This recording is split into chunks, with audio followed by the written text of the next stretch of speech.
Hello and welcome to understand UPSC's daily current affairs initiative currently with me Rahul. 3 segments होते हैं हमारे daily discussion के। पहला segment coat section होता है जिसमें हम प्रीवियस ईयर एसेस या जो रेलिवेंट कोट्स है उसको ब्रेक करते हैं, उसके कीवर्ड्स को समझते हैं, उसके मल्टीपल इंटरप्रिटेशन करते हैं and then real life examples देते हैं। सेकंड सेगमेंट है the dimension factory. The dimension factory के बारे में आप लोगों को पता ही है। आज जो है महक जैन मैम की कॉपी से सीखेंगे कैसे क्वेश्चन की डिमांड को सबसे पहले इंपॉर्टेंट है समझना, इस चीज़ पे आज जोर देंगे एंड बहुत सारी चीज़ें हैं जो उनकी कॉपी से हम सीख सकते हैं। Then we have the third and the most important section that is daily जो रेलिवेंट आर्टिकल्स हैं, चाहे द हिंदू हो या द इंडियन एक्सप्रेस में पब्लिश होते हैं, उसे कवर करेंगे। Before starting today's discussion I hope कि आप लोगों को अगर ये पूरा इनिशिएटिव अच्छा लग रहा है तो प्लीज़ लाइक कर दो। यही सबसे बड़ा मोटिवेशन है मेरे लिए, या पूरी अंडरस्टैंड यूपीएससी टीम को अच्छा लगता है कि हम जो एफर्ट लगा रहे हैं एंड जो क्वालिटी कंटेंट आपको प्रोवाइड करा रहे हैं तो वो मतलब कि आप उसको पॉजिटिव वे में ले रहे हो, आपको अच्छा लग रहा है, मतलब यही वे है आपका कि आप सपोर्ट कर सकते हो हमें। ऑल्सो द डायमेंशन फैक्ट्री में हमने कॉपी जो है वो अलाउ किया है कि बच्चे अपने कॉपी सबमिट कर सकते हैं एंड ये लिंक है, इस पीडीएफ पे टैप करोगे और ये पीडीएफ आपको अंडरस्टैंड यूपीएससी वेबसाइट पे मिल जाएगी और अंडरस्टैंड यूपीएससी की जो ऐप है उस पर ये मिल जाएगी। एंड इस ग्रुप में जहाँ पे आप कॉपी सबमिट कर सकते हो डायरेक्टली पहुंच सकते हो इस पे इस आइकन पे डेली करंट अफेयर्स है ना क्लिक करके, ठीक है, जैसे मैं दिखाता हूँ, ठीक है। और एक और तरीका है उस ग्रुप पे पहुंचने का जहाँ पे मैं कॉपी इवैल्यूएट मतलब कि वॉइस नोट के थ्रू कर देता हूँ बच्चों का एंड बहुत सारे बच्चे पार्टिसिपेट कर रहे हैं। एक और तरीका जो है इस वीडियो के डिस्क्रिप्शन में जो सेकंड लिंक है ना वो आपको 2026 अंडरस्टैंड यूपीएससी के ग्रुप में डायरेक्टली ले जाएगा टेलीग्राम पर, तो वैसे भी कर सकते हो। एंड मोर देन 13,000 बच्चे उधर है, ठीक है। सो स्टार्ट करते हैं। सबसे पहला है कोट वाला सेक्शन, जो कल मैंने कोट दिया था बच्चों को कि ये 2025 यूपीएससी ऐसे पेपर में आया हुआ है ये कोट, ठीक है। सो बेसिक सा कोट है जिस पे क्वेश्चन आया था and let us discuss. Best lessons जो है are learned through bitter experiences. So best lessons are learned through bitter experiences, मतलब कि सिंपल इसका एसेंस या मीनिंग कह लो कि जो रियल ग्रोथ या विजडम हम या कह लो मैच्योरिटी जो हमें प्राप्त होती है, हम ऑब्टेन करते हैं या सीखते हैं, वो आता है मतलब कंफर्ट में नहीं आता है, डिफिकल्टीज से, फेलियर से, ठीक है, मुश्किल जो हालात हैं उससे हम सीखते हैं, रैदर जो कंफर्टेबल जो सिचुएशंस होते हैं। तो इसी पे ये पूरा कोट का मीनिंग है और इसके मल्टीपल इंटरप्रिटेशंस हो सकते हैं। तो पहले तो एसेंस की बात आपको समझ आ गई होगी। हम आते हैं इंपॉर्टेंट जो इसमें कीवर्ड्स हैं जो आपको लिखने को मैं बोलता हूँ, बहुत सारे बच्चे लिखते हैं, कमेंट सेक्शन में आप जाके देख सकते हो लास्ट वीडियो का। सो फर्स्ट इज बेस्ट तो पता ही है लेशंस। क्या होता है लेशंस का मतलब, क्या क्या हो सकता है? तो लेशन का मतलब हो सकता है रियलाइजेशन, हाँ, हो सकता है विजडम, हो सकता है जो आपको मतलब कि मिलता है, मतलब लेशंस को इस तरीके से हम इंटरप्रेट कर सकते हैं। लेशंस को हम क्लास जो ट्रेडिशनल तरीका है स्कूल वाला उससे भी कर सकते हैं, मॉरल ग्रोथ से भी कर सकते हैं, और भी बहुत सारी इंटरप्रिटेशन है जो आप कर सकते हो, ठीक है। इट डिपेंड्स अपॉन यू कि आप कैसे सोच रहे हो। Second keyword is learned. अब इसका सिंपल मतलब सीखना। अब किस सेंस में? इंटरनलाइजेशन से हम इसको कर सकते हैं कनेक्ट, ठीक है।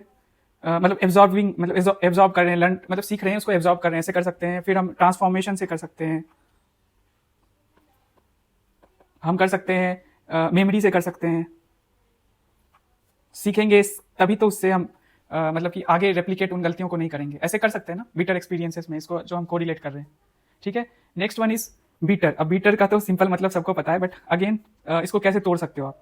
फेलियर, यूपीएससी का एग्जाम आप जो मल्टीपल टाइम्स दे रहे हो। फिर हम इसको पेन सफरिंग से भी कनेक्ट कर सकते हैं, हार्डशिप से कर सकते हैं जो हम फेस करते हैं, या एक और मुझे जो अभी आ रहा है दिमाग में, इसको हम कर सकते हैं डिसअपॉइंटमेंट से, हाँ कर सकते हैं ना। अब एक्सपीरियंसेस, बीटर एक्सपीरियंसेस, इन दोनों को मैंने ब्रेक किया है। इसको हम क्या कर सकते हैं? एपिसोड्स, ऑब्जर्वेशन या ऑब्जर्वेशंस, ठीक है, situations, stages, getting my point. अब ये आपके ऊपर डिपेंड करता है कि आप कैसे इसको इंटरप्रेट करोगे, कैसे इसको मल्टीपल तरीके से ब्रेक कर सकते हो इसके मीनिंग को, बट जो एसेंस है वो सेम ही रहेगा। अब इसके बहुत सारे एग्जांपल्स हैं, बहुत सारे बच्चों ने दिया, मैंने पढ़ा था, मुझे बहुत अच्छा लगा ये चीज़ कि बच्चे चीज़ों को अच्छे से ले रहे हैं and they are trying their best and they have trust over understand UPSC. ये सबसे इंपॉर्टेंट चीज़ है, जो हम ट्राई कर रहे हैं उसको अच्छे से ले रहे हैं, पॉजिटिवली ले रहे हैं, देन दे आर पार्टिसिपेटिंग, ठीक है। सो हम इसको वर्ल्ड वॉर जो 2 वर्ल्ड वॉर्स हुए इससे ले सकते हैं कि यूएन बना, ऑल्दो यूएन उतना इफेक्टिव नहीं है, लेकिन जो वर्ल्ड वॉर टाइप की चीजें आज तक नहीं हुई उसके बाद, ठीक है। फिर हम इसको कनेक्ट कर सकते हैं इंडिया में जो इमरजेंसी आई थी, जो कॉन्स्टिट्यूशनल ब्रेकडाउन हुआ था 1975 से 77 के बीच में, उससे उससे हम सीखते हुए उसके बाद ऐसी गलती या इस तरह से चीज़ें नहीं हुई है इंडिया में। फिर हम इसको कर सकते हैं कि पेंडेमिक जो आई है उससे हम चीज़ें सीख रहे हैं, कनेक्ट कर सकते हैं ना आप बहुत सारी चीज़ें। या हिटलर ने जो किया उसको उस एग्जाम्पल को भी ले सकते हैं, जो इसराइल का मैं बोला ज्यूज के साथ जो हुआ, तो वैसा जो एक्सपीरियंस रहा उसको भी हम एज एन एग्जाम्पल यूज कर सकते हैं। मतलब बहुत सारे इंटरप्रिटेशन है।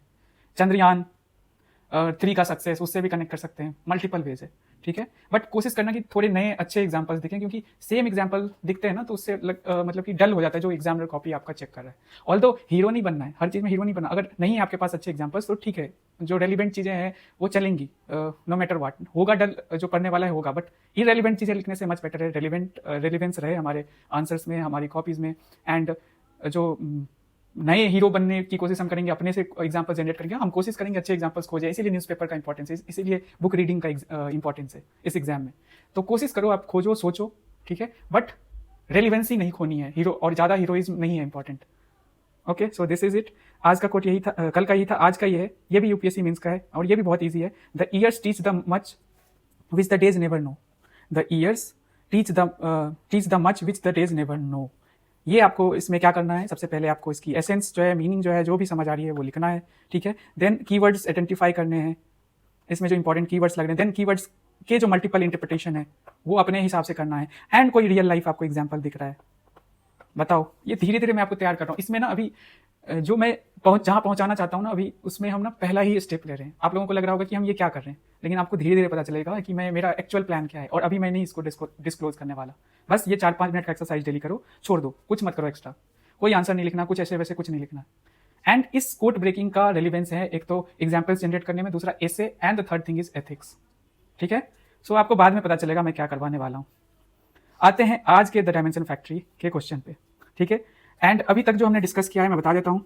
सबसे पहले हमने वुमेन रिलेटेड वायलेंस सोसाइटी अभी हम डिस्कस कर रहे हैं। अगर आप लोगों ने नहीं देखा है तो वुमेन रिलेटेड जो वायलेंस है इंडिया में और उसको इफेक्टिवली कैसे एड्रेस कर सकते हैं, ये हमने डिस्कस किया 20th एंड 21st अगस्त के एपिसोड में। आप जाके देख सकते हो, फ्यू जो 10-15 मिनट्स हैं वीडियो के।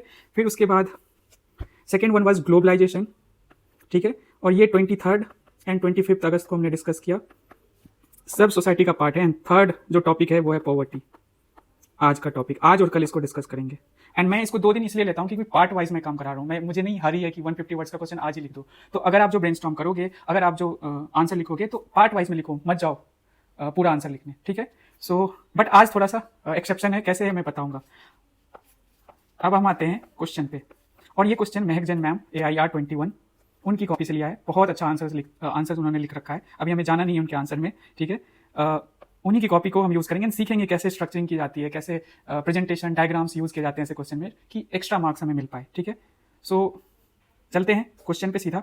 आप इस क्वेश्चन में सबसे इंपॉर्टेंट है डिमांड समझना, मेरे हिसाब से, ठीक है। सो पॉवर्टी जो है is as much as social phenomenon as it is an economic condition.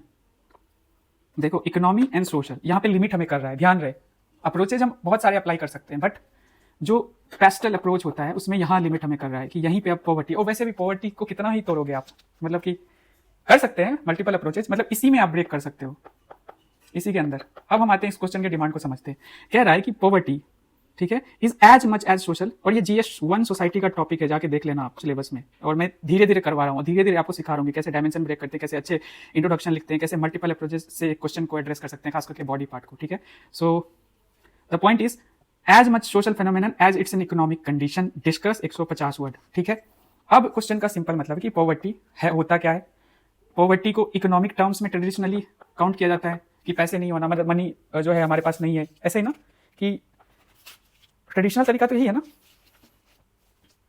सो लेकिन इस क्वेश्चन पे जोर कहां दिया जा रहा है कि जितना इकोनॉमिक कंडीशन है उतना सोशल फेनोमेनन भी है। यूजुअली क्वेश्चन को कैसे बच्चे लिखेंगे मैं बता देता हूं, आप लोग कैसे लिखोगे मैं बता देता हूं।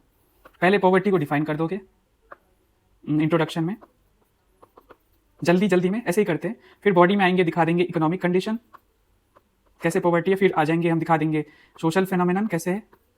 और बहुत इनोवेटिव बच्चे होंगे वो क्या करेंगे, एक वे फॉरवर्ड बताएंगे, क्योंकि मैंने बताया था इशूज बेस्ड क्वेश्चन आएगा तो 3-4 पॉइंट्स में दिखा देना वे फॉरवर्ड, और बहुत हुआ तो conclusion. But the thing is मेरे बच्चों, इससे डिमांड एड्रेस नहीं होने वाला। इस तरीके से जो एक्चुअल डिमांड है इस क्वेश्चन का वो एड्रेस नहीं होने वाला।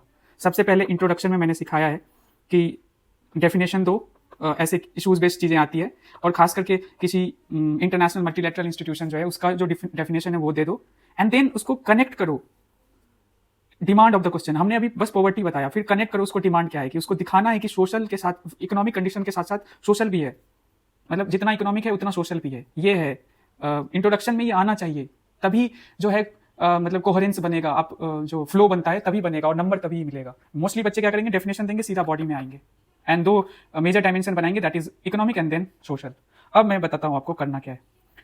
चलो पहले इंट्रोडक्शन पे अगर बात हो गई तो इसी को डिस्कस कर लेते हैं। इंट्रोडक्शन में हम क्या कर सकते हैं, मल्टीपल वेज आपको पता है। डेफिनेशन अगर किसी इंटरनेशनल ऑर्गेनाइजेशन की है वो दे दीजिए, एंड इसको कनेक्ट कर दीजिए कि कैसे ये इकोनॉमिक कंडीशन के साथ साथ सोशल भी है, एक एक्स्ट्रा सेंटेंस डाल के, पैराग्राफ चेंज करके ऐसे कर सकते हैं। दूसरा तरीका है कि हम डेटा बेस दे सकते हैं, world bank and all, and world bank जो वर्ल्ड बैंक की भी डेफिनेशन यूज कर सकते हैं, जो कि मल्टी डायमेंशनल पॉवर्टी को वो मतलब कि रिकॉग्नाइज करता है कि बस इकोनॉमिक टर्म्स में नहीं है, बट सोशल डेप्रिवेशन या सोशल जो डिस्क्रिमिनेशन होता है उसको भी कंसीडर किया जाता है। सोशली आप कहाँ खड़े हो, स्टेटस क्या है आपकी, तो इसको भी हम यूज कर सकते हैं। या कोट बेस्ड करते हैं, बहुत बच्चे अमर्त्य सेन को यूज करेंगे, उनके डेफिनेशन को यूज करेंगे, ठीक है। एंड देन कंटेक्स्ट बेस्ड भी हम कर सकते हैं। कैसे कि सीधा आएंगे, जो डिमांड है उसी को रख देंगे, कि जो पॉवर्टी है, ठीक है, कि despite India's economic growth poverty persist करता है, एंड परसिस्ट करता है, रिफ्लेक्ट करता है, दोनों चीजें। कंटेक्स्ट डाल दिया सीधा, मेरे पास ना डेफिनेशन है, ना डेटा है, ना कोट है, कंटेक्स्ट सीधा डाल दिया कि दोनों चीजें, इंडिया में जो ग्रोथ हो रही है ये तो सच है, लेकिन अभी भी ये चीजें पॉवर्टी रिफ्लेक्ट कर रहा है, पॉवर्टी है, एंड दूसरा वो रिफ्लेक्ट कर रहा है इकोनॉमिक, जो कि इस क्वेश्चन के डिमांड के अकॉर्डिंग है, एंड दूसरा सोशल। ऐसे भी कर सकते हैं, अब आपके ऊपर निर्भर करता है कैसे करो, ठीक है। इंट्रोडक्शन हो गया, आते हैं हम बॉडी पे, and the demand of the question यही है। अब इस यहां पे बच्चा गच्चा खाएंगे। पहले मैं आज ना, मेरा तो मैंने डिसाइड किया था कि डिस्कस ही कर दूं पहले पार्ट को, लेकिन आज मैं ना, आप लोग इतने सारे बच्चे आंसर्स लिखते हैं, जो नहीं भी, जिन्होंने नहीं लिखा है दे शुड राइट, एंड आप लोगों को क्रिएटिविटी पे मैं छोड़ देता हूं, आप लोग कितने समझदार हो, कितना समझ रहे हो चीजों को, उस पर छोड़ देता हूं। बट मैं थोड़ा सा बता देता हूं कि पहले इकोनॉमिक टर्म्स में हम कह सकते हैं पॉवर्टी क्या है, फिर हम ये कह सकते हैं कि कैसे बस इकोनॉमिक नहीं है, सोशल भी है। यही है डिमांड मेन क्वेश्चन का, बस इकोनॉमिक नहीं सोशल भी है। देन दोनों को इंटरलिंक कर सकते हैं हम। इंटरलिंक करने से क्या होगा कि एक दूसरे जो है ना, एक दूसरे पे इंटरलिंकिंग ऐसी है कि पॉवर्टी से जो लोग ऊपर राइज करना चाहते हैं ना, तो दबा दिया जाता है, मतलब वो आगे नहीं बढ़ पाते हैं, तो इंटरलिंक कर दोगे। जैसे फॉर एग्जांपल कि सोशल डिसएडवांटेजेस जो है ना can nullify the advantages of income. ये तो सेकंड पार्ट में हम दिखाएंगे कैसे सोशल जो मतलब कि डिसएडवांटेजेस होते हैं, खास करके इंडिया जैसे सोसाइटी में, तो कैसे नलिफाई कर देता है इकोनॉमिक सबल होने के बावजूद, ठीक है। अब इसको इंटरलिंक करेंगे कि कैसे दोनों एक दूसरे पे जो इंटरलिंक्ड है, एंड पॉवर्टी जो है उससे निकलने, विशियस साइकिल से निकलने नहीं देता है। मैं फिर से रिपीट करता हूं, सबसे पहले इकोनॉमिक टर्म्स में क्या है उसको आप दिखा सकते हो मल्टीपल वेज में। सो इकोनॉमिक टर्म्स में आप अच्छे हो भी गए हो, तब भी सोशल जो है, जैसे पार्ट टाइम जॉब मिल गया किसी को, इनफॉर्मल जॉब मिल गया, मैं जैसे बताता हूँ, मैं एग्जाम्पल देता हूँ। मैं आज आपको पूरा स्ट्रक्चर नहीं बताऊंगा, कल सब कुछ बताऊंगा। आज मैं बता रहा हूं कि आप लोग कैसे क्रिएटिव हो सकते हैं। अब सोशल टर्म्स में बताता हूं कि जैसे for example caste based discrimination India में, एक दलित मेल है, वो डेली वेज अर्नर है, मनरेगा में से काम मिल रहा है, ठीक है। इकोनॉमिक सेंस में अब थोड़े बहुत पैसे उसको मिल रहे हैं, तो या ठीक ठाक पैसे कमा रहा है, मनरेगा में नहीं कहीं काम कर रहा है, जस्ट मान लो, ठीक है। बट सोशल स्टेटस क्या है, यूजुअली हम देखते हैं उनको अनटचेबल्स मतलब ट्रीट ऐसे ही किया जाता है ना, और इसकी वजह से सोशल नेटवर्किंग अच्छे से नहीं बन पाती है, क्रेडिट डिनाई किया जाता है, ठीक है। एंड इसकी वजह से मोबिलिटी जो है ना रुक जाती है। मोबिलिटी का मतलब वो जो ऊपर स्टेटस उसका बेटर होगा, चाहे ग्रोथ जो करेगा वो अपने लाइफ में, वो रुक जाती है। तो ये मोबिलिटी जो है ना वो ब्लॉक हो गई। अब देखो ये बंदा जो है, इसके पास पैसे आ रहे हैं, ऐसा नहीं है कि कंप्लीटली वो गरीब है, लेकिन तब भी सोशल जो है जो उसको एक्सेप्टेंस नहीं मिल रहा है, उसकी वजह से क्या दिक्कतें आ रही है लॉन्ग टर्म में। सेकेंडली मैं एग्जाम्पल एक विमेन का ले सकता हूं, उनको इनफॉर्मल जॉब मिला है। अब इनफॉर्मल जॉब के साथ साथ उनको हेल्थ बेनिफिट्स नहीं मिल रहे हैं, ठीक है, प्रॉपर्टी राइट्स मेल की तरह नहीं मिलते हैं, या एजुकेशन स्किल या एजुकेशन नहीं मिल रहा है। तो जस्ट सपोज कि एक भी जैसे सपोज उनको हेल्थ इशू होती है, तो फिर जॉब जाएगा, एंड देन वही साइकिल में वो गिर जाएंगी। मतलब अगर बचपन से उनका हेल्थ अच्छा होता है, या इक्वली उसको डिस्क्रिमिनेट नहीं किया जाता, सन मेटा प्रेफरेंस होता है ना इंडिया में, या एजुकेशन उसी तरीके से दिया जाता, स्किल उसी तरह से सिखाया जाता, तो ये जो इनफॉर्मल जॉब है उससे वो आगे निकल सकती थी और सस्टेनेबल जॉब मिलता और सैलरीड जॉब मिलता, मतलब अधिक पैसा मिलता उनको, सैलरी मिलता। लेकिन अगर ये एक स्ट्रक्चर जो सोशल एस्पेक्ट पे वो नीचे गिरेंगी, जो गिरने के चांसेस बहुत हाई हैं, तो फिर से वो उसी साइकिल में गिर जाएंगी। तो एक पैसे आ रहे हैं, इनफॉर्मल जॉब कर रही है, दलित मेल जो है वो भी पैसे कमा रहा है, बट जो आगे बढ़ने की क्षमता है वो नहीं है, मतलब वो रुक सकती है क्योंकि सोशल डिसएडवांटेजेस की वजह से। तो यहाँ पे मैंने जो सेकंड पार्ट बोला और सबसे इंपॉर्टेंट पार्ट बोला कि इकोनॉमिक तो है ही, इकोनॉमिक टर्म्स में अगर अच्छे हो भी गए ना, तब भी आपको जरूरी नहीं है कि आप पॉवर्टी के साइकिल से निकल जाओगे या वहीं तक पॉवर्टी को आप डिफाइन करो। अब इन दोनों की इंटरलिंकेजेस दिखानी है कम स्पेस में, कम शब्दों में, and then way forward. Way forward तो यहाँ बनेगा ही, डिमांड नहीं है क्वेश्चन का, बस डिस्कस बोल रहा है कि ऐसे शो कर दो, लेकिन वे फॉरवर्ड चाहे 3-4 पॉइंट्स जितने भी निकाल पाए बताओ। यहाँ पे आर्टिकल्स, कॉन्स्टिट्यूशन, ठीक है, बहुत सारी चीजें यहाँ निकल के आएंगी, स्कीम्स बता सकते हो, यहाँ पे आपकी क्रिएटिविटी दिखेगी, कितना आपके पास क्रिएटिव, बट मेन जो है वो ये 3 चीजें, ठीक है। और ये पूरा क्वेश्चन मैं कल डिस्कस करूंगा, बट इंट्रो आज मैं दिखा देता हूँ मैम ने कैसे इंट्रो बनाया। देखो, बस इंट्रो पे फोकस करेंगे। सो मैम ने क्या किया कि Amartya Sen defines poverty as a problem of lack of entitlement to the poor. Simple है, मतलब समझ रहे हो, मैम ने सिंपल टर्म्स में बताया है। फिर उन्होंने यहाँ पे देखो, यही ध्यान देने वाली बात होती है जो नॉर्मल एक बच्चा छोड़ देता है, कि this lack of entitlement is due to both social and economic phenomenon. Entitlement का सिंपल मतलब राइट्स, ठीक है, अगर किसी को नहीं समझ आया, हिंदी मीडियम का है तो गरीबी उतनी ही सामाजिक घटना है जितनी एक आर्थिक दशा है, चर्चा कीजिए।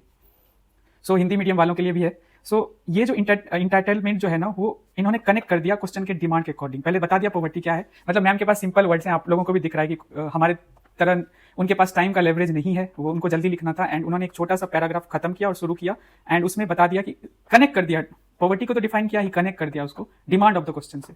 यही मैं बताना चाह रहा था, और लास्ट क्वेश्चन में भी मैंने बताया था जो हमने डिस्कस किया था ग्लोबलाइजेशन पर, ठीक है। और बाकी का पार्ट हम कल डिस्कस करेंगे, आज आप लोगों के ऊपर मैं छोड़ देता हूँ, अपनी क्रिएटिविटी दिखाओ कितना आपको आता है, लेकिन डिमांड एड्रेस होना चाहिए। बस ये मत कर देना सोशल एस्पेक्ट दिखा देना, इकोनॉमिक एस्पेक्ट दिखा देना, सोशल एस्पेक्ट दिखा देना, एंड देन एक छोटा वे फॉरवर्ड, एंड देन फिर कंक्लूड कर देना। फिर से मैं कहूंगा, पहले इकोनॉमिक टर्म्स में क्या है, बस इकोनॉमिक टर्म्स में नहीं है, सोशल टर्म्स में भी है पॉवर्टी, ये डिमांड है। इंटरलिंकिंग अगर होती है तो कर दो, फिर उसके बाद वे फॉरवर्ड लिखना यहाँ जरूरी है, एंड देन कंक्लूजन। अगर स्पेस बचता है या टाइम बचता है तो कर सकते हो।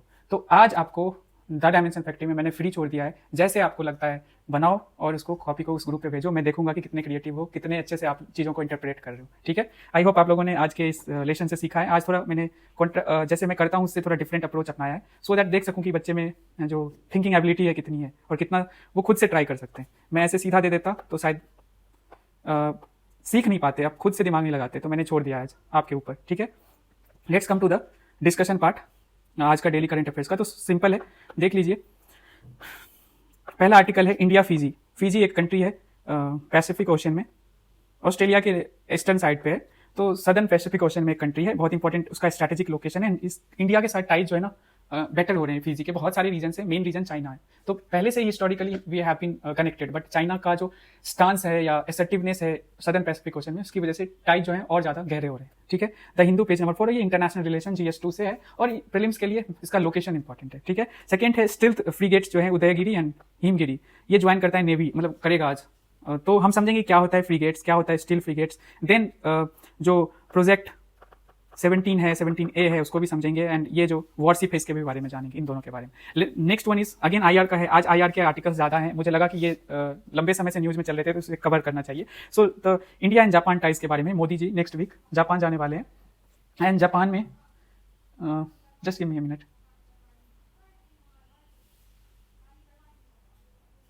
Okay. So Modi ji Japan जाएंगे एंड देन SCO की मीटिंग के लिए चाइना जाएंगे, ठीक है। तो द थिंग इज, हमें यहाँ पे इंपॉर्टेंट ये समझना कि इंडिया जापान टाइज में एक मतलब कि नया दौर फिर से शुरू हो रहा है, जिसमें कि जापान बहुत ज्यादा इंडिया में इन्वेस्ट करने वाला है नेक्स्ट डेकेड में। उसको समझेंगे क्यों ये दौरा इंपॉर्टेंट है, और इंडिया का क्या स्ट्रैटेजिक स्टांस है, एंड इंडिया का डिप्लोमेटिक स्टांस क्या है, इसको भी समझेंगे, ठीक है। द हिंदू पेज नंबर 8, और ये एडिटोरियल में। Next article is how could we soon have space based solar based panels. अब देखो, ट्रेडिशनली सोलर पैनल्स क्या होता है, अर्थ पे ही लगाते हैं, ठीक है, अलग अलग जगहों पे, एंड उससे एक्सट्रैक्ट करते हैं जो सोलर एनर्जी है। अब इसमें ना कुछ इशूज हैं। इशूज क्या है कि 24 आवर्स धूप तो होती नहीं है, फिर वेदर की वजह से क्या होता है कि दिन में भी कभी कभी आपको नहीं दिखेगा। तो जो साइंटिस्ट हैं या जो स्पेस जो अलग अलग स्पेस एजेंसीज हैं वो सोच रही है कि क्यों ना हम जियो स्टेशनरी ऑर्बिट में ही ऐसे पैनल्स फिक्स कर दें और वहां से in the form of beam energy को ट्रांसमीटर के थ्रू अर्थ पे भेजा जाए, मतलब समझ रहे हो। तो वहां 24/7 अवेलेबिलिटी होती है सनलाइट की। तो ऐसा सोच रहे हैं। अब इसमें फायदा क्या होगा एंड क्या लिमिटेशन है उसको हम डिस्कस करेंगे, ठीक है। Then is friends and force. अब ये रिसेंटली इंडिया और बांग्लादेश के रिलेशंस में जो स्ट्रेन आया बिकॉज शेख हसीना को हटा दिया गया, उसके बाद जो उसकी दोस्ती बढ़ी है बांग्लादेश की विद पाकिस्तान एंड चाइना, उसको हम देखेंगे और ये इंडिया के लिए कैसे खतरा है एंड क्यों इंडिया को एक रियलिस्ट जो है व्यू रखना चाहिए या अप्रोच अपनाना चाहिए, उस पर ये आर्टिकल लिखा हुआ है। ये भी editorial the Hindu page number 8 में, ठीक है। सो लेटेस्ट स्टेट पहला आर्टिकल है फिजी का। तो फिजी के प्राइम मिनिस्टर जो है वो इंडिया आए हुए हैं और बहुत सारे MOUs 7 MOUs इंडिया के साथ साइन किया है। अब इंपॉर्टेंट यहाँ पे ये है कि पहले देख लेते हैं फिजी है कहाँ। ये रहा फिजी, सदर्न पैसिफिक ओशन है, Australia, Papua New Guinea. Then we have this location is Fiji and बहुत सारे छोटे छोटे आइलैंड कंट्रीज हैं। इसमें ये इंपॉर्टेंट है सोलोमोन आइलैंड्स। अब सोलोमन आइलैंड्स क्यों इंपॉर्टेंट है, रीजन इसका है कि चाइना के साथ इनकी जो है टाइज बहुत स्ट्रांग है। चाइना सोच रहा है कि इस लोकेशन पे वो अपनी मिलिट्री जो है ना सेटलमेंट्स एस्टैब्लिश करे और ये फिजी के स्ट्रैटेजिक कह सकते हो या उसके डिफेंस के लिए खतरा है। तो Fiji has been a friend of India from long time. उसके बहुत सारे रीजन हैं, कल्चरल रीजन है या चाइना भी अब एक बड़ा रीजन बन गया है, चाइना का असर्टिवनेस कि इनकी सिक्योरिटी खतरे में बिकॉज चाइना यहाँ स्टेशन कर रहा है अपनी military. So the thing is इसी कंटेक्स्ट में हम चीज़ों को समझेंगे। तो लेट अस डिस्कस। आपको पता है कि इंटरनेशनल रिलेशन का है और इसको मैप में भी हम देख चुके हैं, सदर्न पैसिफिक ओशन में है, ठीक है। सो लेट अस स्टार्ट कि अभी रिसेंटली ये इंडिया आए हुए हैं एंड 7 MOUs साइन किए हुए हैं। मेनली कहाँ जो है एग्रीमेंट्स हुए हैं, बट उससे पहले मैं बता देता हूँ फिजी जो है एक ब्रिटिश कॉलोनी हुआ करती थी एंड इंडिया से बहुत सारे लेबर्स जो वहाँ प्लांटेशन हुआ करती थी वहाँ ले जाते थे ब्रिटिशर्स। तो एक मेजर पॉपुलेशन जो है ना इंडियंस वहाँ बस गए हैं। तो डायस्पोरा ऐसा है कि इंडिया से कनेक्टेड है कल्चरली। हम जो इंडिया में फॉलो किया जाता है वहाँ भी, क्योंकि इंडियंस वहाँ जाके बस गए हैं, तो इसकी वजह से रिलेशन अच्छे तो वैसे भी होने हैं। सेकेंडली फिजी जब इंडिपेंडेंट हुआ तो इंडिया ने बहुत हेल्प करी थी एंड अभी तक हेल्प कर रही है। कैसे, तो डिफेंस में, then we support them in development. अब डिफेंस में देख लो जो MOUs हुए हैं या पहले से भी हुआ करता था कनेक्शन विद द फिजी। एक तो है उनकी आर्मी को हम ट्रेन करते हैं, कैपेसिटी बिल्डिंग में मदद करते हैं। सेकेंडली जो है उनकी मैरीटाइम जो सिक्योरिटी है उसको स्ट्रेंथन करने में भी मदद करते हैं। थर्डली इज जो इंडो पैसिफिक है और इसको हम स्ट्रैटेजिक कह सकते हैं, वहाँ पे हम दोनों का पॉइंट ऑफ व्यू सेम है, मतलब इंडिया एंड फिजी का, कि ओपन एंड फ्री होना चाहिए। एंड फोर्थली जो है डेवलपमेंटल हमने सेपरेट बनाया, तो जैसे हेल्थ इंफ्रास्ट्रक्चर है, मतलब वहाँ की इंफ्रास्ट्रक्चर डेवलपमेंट में इंडिया मदद करती है। तो ये जो MOUs हुए हैं ना वो भी इसी से रिलेटेड है। मतलब India will provide training and equipment to upgrade Fiji's maritime security, ठीक है, and work to build capacity for Fiji जो आर्म फोर्सेस है।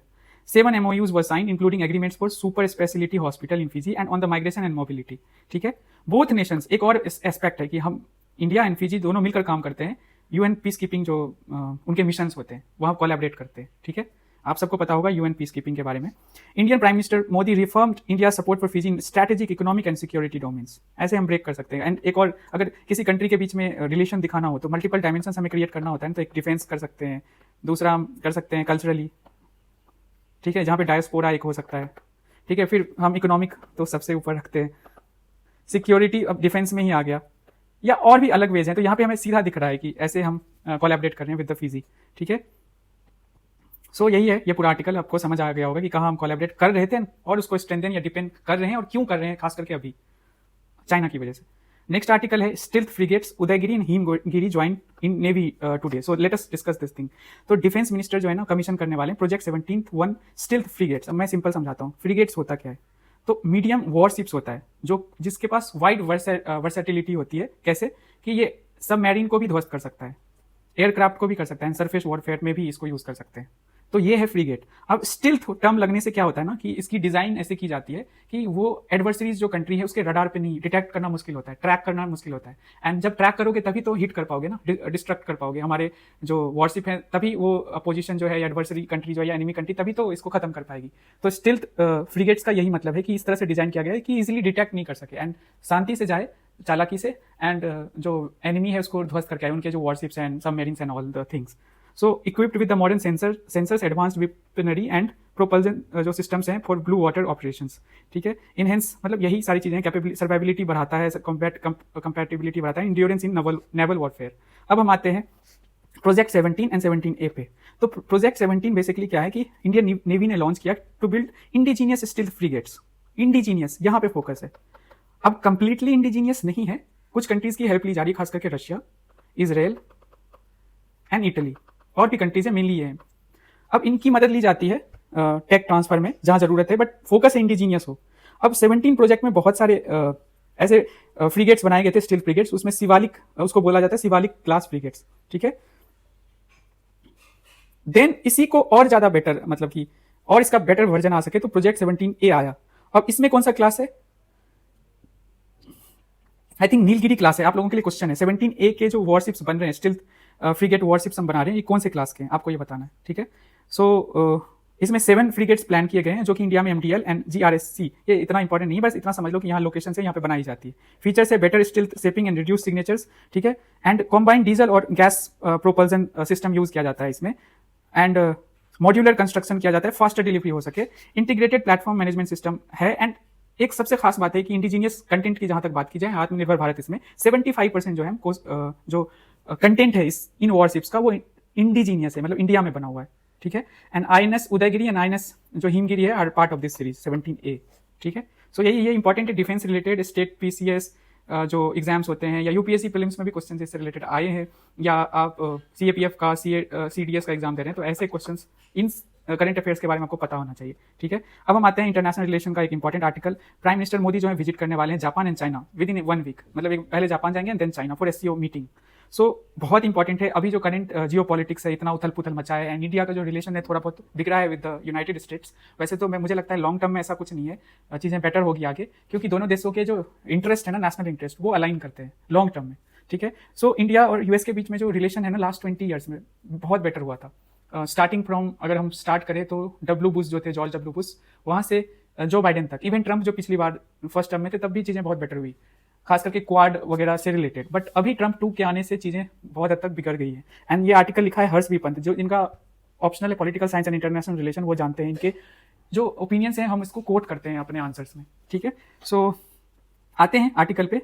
जापान ने प्रपोज किया, अब एक बहुत इंपॉर्टेंट है, India Japan ties since independence, या हिस्टोरिकली देख लो तो एंशिएंट टाइम से ही है। उसमें हम अभी नहीं जाएंगे, करंट में क्या चीजें हैं उसको समझते हैं, मतलब दुनिया भर का नोट्स नहीं बनाना या दुनिया भर की चीजें नहीं समझनी, अभी क्या हो रहा है। सो जापान जो इंडिया में इकोनॉमिक इन्वेस्टमेंट करेगा, मेनली 3 चीजों में जो टाइज हैं अभी बेटर होने वाले हैं, वो उस पर हम चर्चा करेंगे, एंड आगे क्या है उसको देखेंगे। सो जापान प्लेस करता है कि वो 10 ट्रिलियन येन इंडिया में इन्वेस्ट करेगा, ठीक है, नेक्स्ट डेकेड, और focus area infrastructure, manufacturing, clean energy and technology, ठीक है। बहुत बड़ी बात है। जापान जो है ना, बताओ दुनिया का सबसे बड़ा लैंडर कंट्री कौन सा है? अभी न्यूज में था, आपके पास ऑप्शन है जापान एंड जर्मनी, बताओ कमेंट सेक्शन में। So let us come to the point कि यहां इन्वेस्ट करेगा। और एक और सुंदर सी बात है कि जापान जो है ना, इंडिया का जो बुलेट ट्रेन प्रोजेक्ट है उसमें इन्वेस्ट कर रहा है, वो हेल्प कर रहा है। तो मुंबई अहमदाबाद जो हाई स्पीड रेल कॉरिडोर है ना, उसमें जापान जो है इन्वेस्ट कर रहा है। अब मैं दिखाता हूं आपको, इन्वेस्ट तो कर ही रहा है। टेक्नोलॉजी ट्रांसफर, जो सबसे हाईटेक टेक्नोलॉजी है ना, the fact that Japan is also investing in the next generation E10 series Shinkansen for the, जो भी नाम है, Mumbai Ahmedabad high speed rail, जो इनका सबसे लेटेस्ट नेक्स्ट जनरेशन कह लो बुलेट ट्रेन है, वो इंडिया में इन्वेस्ट, मतलब उस पर इन्वेस्ट करना चाहते हैं इंडिया में, उसको लाना चाहते हैं इंडिया में। तो ये बहुत बड़ी बात है कि कोई कंट्री जो अपना लेटेस्ट टेक्नोलॉजी है ट्रांसफर करना चाहता है, जैसे रसिया करता है। सो इससे पता चलता है कि जापान को कितना भरोसा है, कितना इंडिया उसके लिए मैटर करता है, हमारे लिए भी जापान मैटर करता है, ठीक है।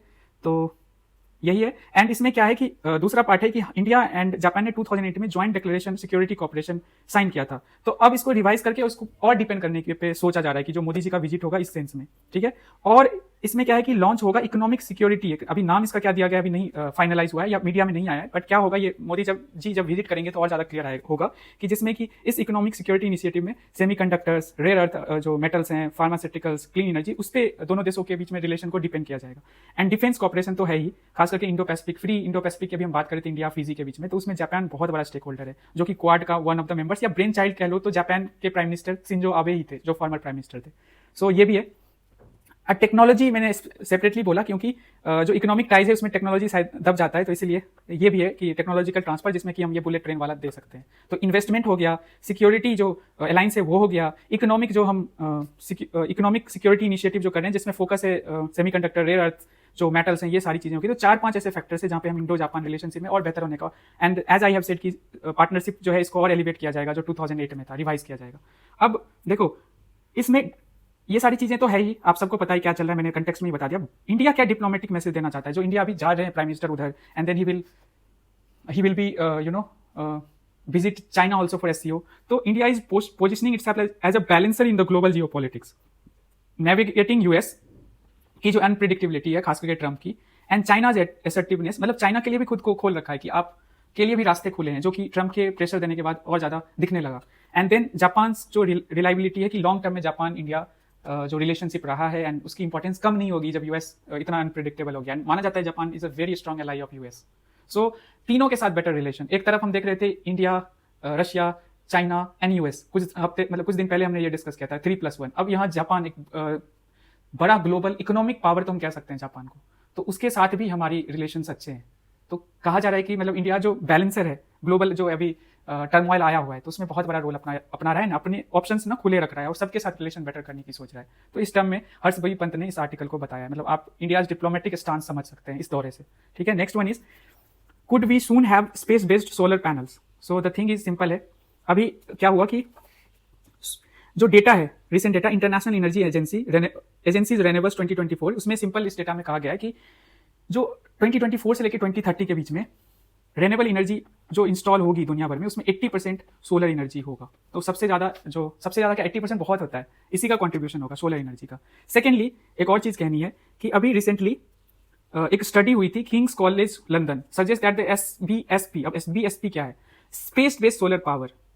तो सिंपल है, मैं समझा देता हूं। We have a satellite, geostationary orbit समझते हो ना, जो कि अर्थ के 36,000 किलोमीटर एबव है, यहां मूव करती है, और ये यहाँ पे हमारे कम्युनिकेशन सैटेलाइट्स होते हैं। तो कहा जा रहा है कि जो स्पेस बेस्ड सोलर पावर जो है ना, यहीं पे हम सैटेलाइट्स भेजेंगे, सैटेलाइट्स जो है ना सनलाइट कैप्चर करेगा एंड बीम के फॉर्म में एनर्जी ट्रांसफर कर देगा टू द ट्रांसमीटर, जो कि अर्थ पे लगा होगा, और वो उस एनर्जी को कैप्चर कर लेगा।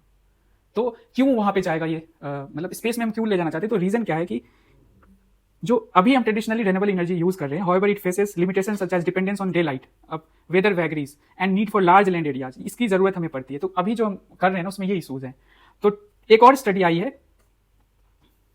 कि मतलब उसी स्टडी में जो किंग्स कॉलेज लंदन में हुआ है कि SBSP जो है, स्पेस बेस्ड सोलर पावर जो है ना, वो पोटेंशियली सप्लाई कर सकता है 80% of Europe's renewable energy needs by 2050, मतलब इसके अंदर इतना पोटेंशियल है। लेकिन इतनी सारी अच्छी चीजें हैं, जीरो कार्बन एनर्जी ये जनरेट करेगी, ठीक है, ओवरकमिंग जो इंटरमीटेंसी। अब ये क्या होता है कि आप लोगों को पता होगा सनलाइट आता है जाता है, ठीक है, दिन में, और जो लिमिटेशंस तो मैंने बता ही दिया, जैसे फॉर एग्जांपल डे लाइट जो है वो 12 आवर्स भी कहाँ रहता है, दिन रात की वजह से रात में आप सोलर जो एनर्जी है कैप्चर नहीं कर सकते on the surface of earth. फिर आप वेदर वैगरीज भी फेस करते हो, लैंड भी बहुत ज्यादा चाहिए, कवर्ड चाहिए, सेफ्टी भी एक इशू होती है, खास करके डेवलपिंग कंट्रीज लाइक इंडिया में, कि वो जो पैनल्स लगाते हैं वो सुरक्षित रहेगा, उसकी भी कोई गारंटी नहीं है। तो उन सब के लिए ये सॉल्यूशन है। बट इशू क्या है ना, इसमें दो इशूज मेनली हैं। पहला है इंफ्रास्ट्रक्चरल इशू, कि आप लोगों को बता देता हूँ कि इंटरनेशनल स्पेस स्टेशन जब बनी थी तो उसमें 40+ लॉन्चेज स्मॉलर हुए थे, ताकि वहां पे ऐसे बड़े सैटेलाइट्स जो है, मतलब बड़े साइज का सैटेलाइट ही कह सकते हैं ना इंटरनेशनल स्पेस स्टेशन को, मतलब सैटेलाइट ही है ना, अर्थ का रिवॉल्व कर रहा है, अर्थ के अराउंड, मतलब उसका काम अलग है बट काइंड ऑफ सैटेलाइट ही है। तो जो ऐसे सोलर एनर्जी हम निकालेंगे, मतलब एक्सट्रैक्ट करेंगे ना स्पेस से, तो कम से कम 1 किलोमीटर का वो सैटेलाइट होना चाहिए। तो स्पेस स्टेशन उससे बहुत छोटा है इंटरनेशनल, तो उसको बनाने में, असेंबल करने में 40 फ्लाइट्स लगे थे, मतलब 40 लॉन्चेस लगे थे टोटल, 40+। तो इतना बड़ा आप लगा पाओगे, ये इशू है। दूसरा, a single SPP satellite at geostationary orbit could be over 1 kilometer wide, requiring massive receiver stations on Earth। 10x larger receiver भी चाहिए, जो एनर्जी को रिसीव करेगा, वहां से जो भेजा जाएगा उसको रिसीव करेगा वो। अब फिर उसके लिए भी स्पेस चाहिए, 10 किलोमीटर से ज्यादा स्पेस चाहिए। एंड ये तो मैं बता ही चुका हूं कि 40+ जो है लॉन्चेस लगे थे। अब हाई कॉस्ट भी एक इशू है, बहुत ज्यादा पैसे लगेंगे इसमें, ये जितना फायदा नहीं होगा उससे ज्यादा पैसे लग जाएंगे।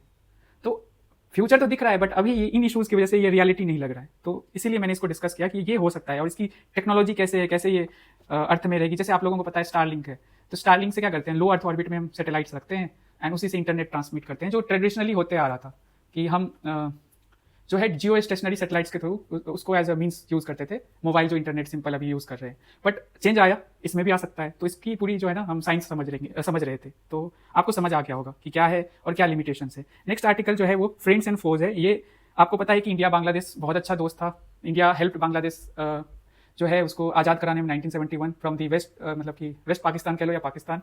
फिर उसके बाद शेख हसीना जो है बहुत लंबे समय तक प्राइम मिनिस्टर रहती है, इंडिया के साथ बहुत अच्छा रिलेशनशिप रहता है, पाकिस्तान का बांग्लादेश के साथ रिलेशनशिप खराब रहता है। और पाकिस्तान से हमेशा ये डिमांड करता आ रहा है बांग्लादेश 3 चीज़ें। पहला है कि वो 1971 में जो एट्रोसिटीज हुई उसके लिए अपॉलॉजी मांगता है पाकिस्तान से, पब्लिक अपॉलॉजी, माफी मांगो। Second thing is financial compensation मांगता है, आई थिंक 4.5 बिलियन के आसपास, जो पाकिस्तान से जो सेपरेशन हुआ या इशूज आए थे उस समय में उसके लिए।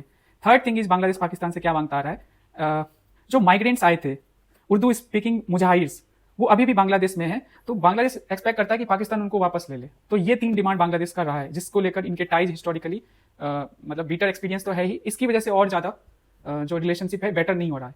तो अभी क्या हुआ है कि रिसेंटली जब इंडिया के साथ रिलेशनशिप खराब हुआ है बांग्लादेश का, आप सबको पता है, खास करके जो माइनॉरिटीज़ हैं उनके अगेंस्ट एट्रोसिटीज़ बढ़ गई है शेख हसीना के जाने के बाद। अगस्त 2024 में वो हटा दी गई थी, उनको छोड़ना पड़ा था। तो उसके बाद बांग्लादेश जो नई गवर्नमेंट आई है, इंटरिम गवर्नमेंट कह लो, जिसको लीड कर रहे हैं मोहम्मद यूनिस, तो उनकी रिलेशन जो है ना पाकिस्तान के साथ बेटर हुई है, ठीक है। और अभी पाकिस्तान के फॉरेन मिनिस्टर विजिट करते हैं Bangladesh after 13 years to meet the interim government led by Mohammad Younis.